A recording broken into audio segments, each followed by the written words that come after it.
Hello everybody and welcome back to Robert's Reviews. Today we are continuing the Marvel not MCU verse. I don't really know what I'm going to call it yet. Right now I have a playlist called non-MCU movies. I guess that's what it is. But I think we're getting somewhere, right? We start with Howard the Duck and Captain America.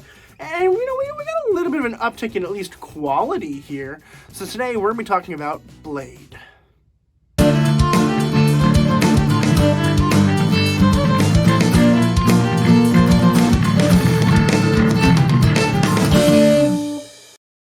Blade was released in 1998. It was written by David S. Goyer and directed by Stephen Norrington. And no spoilers, the general idea is about this vampire guy who was born a vampire who is trying to kill other vampires. He's a vampire hunter.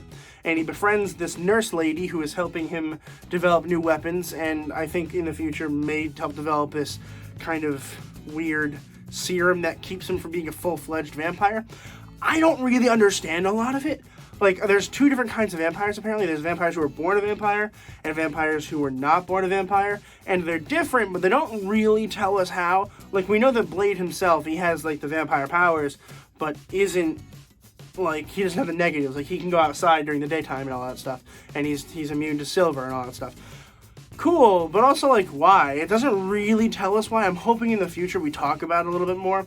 And I think it wasn't important to know, I think, not telling us wasn't a huge deal, but it would have helped me a little bit.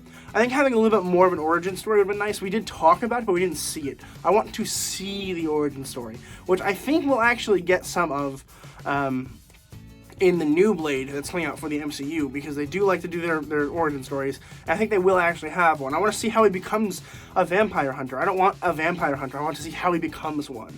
And we didn't get that here. We were we just started in the middle.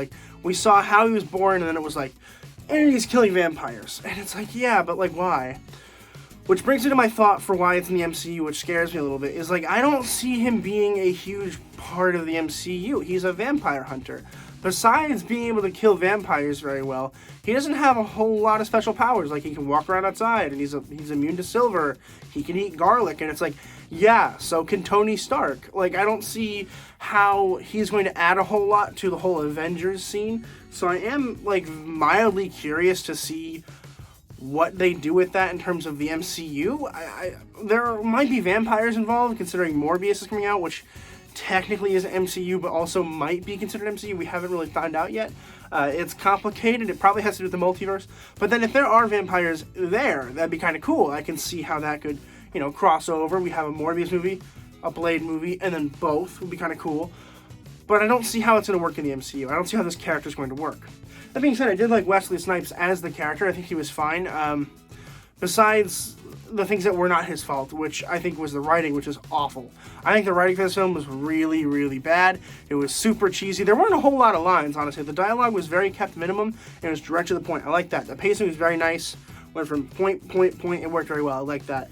But the dialogue was way too cheesy. I think they should have added 10 or 15 minutes to this movie to add some transitionary dialogue that made sense. Because if you watch the movie, I can't really talk about it because it's a spoiler. But the last 10 lines of this film are so stupid. It's just I had this a whole grade point above, and then I watched the last 20 minutes of this film, and I was they're and we're done here. Wrap it up, guys. You have 5 minutes. 5 minutes, everyone. It didn't work. It didn't work for me at all. And that's through the whole movie, really, is just really cheesy dialogue that didn't work. This movie did need to be rated R. There's a lot of really good blood and gore and awesome action sequences that could not have happened if it weren't rated R. I'm nervous for what is almost surely going to be the PG-13 version. I don't think it's going to go over as well.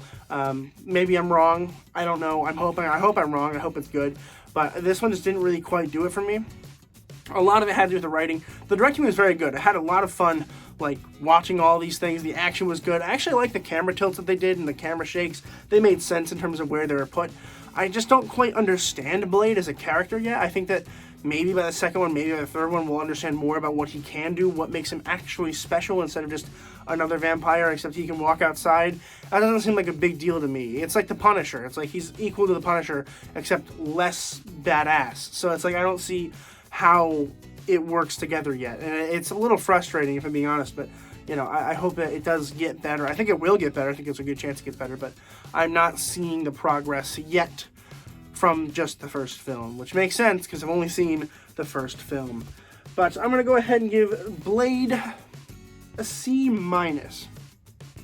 I was really going to give it a C+, but I couldn't, after watching the last 20 minutes, I was like, nope, minus. I was like, I can't do this. Like, by the time the climax happened, I was like, that's a C+.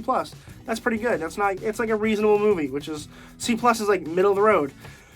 A little bit less than that. I can see why people like this movie, and it definitely did spawn an entire era of superhero movies, and I appreciate the movie for doing that for us, but it just did not work for me. It did not age very well. The CGI aged very well. I was actually really impressed by that, but overall, not great. Have you seen Blade? Let me know in the comments below what you thought. I want to hear all of your thoughts. Please consider subscribing if you want more of this content. I upload at least every Monday, Wednesday, Friday, occasionally on Thursdays and Saturdays as well.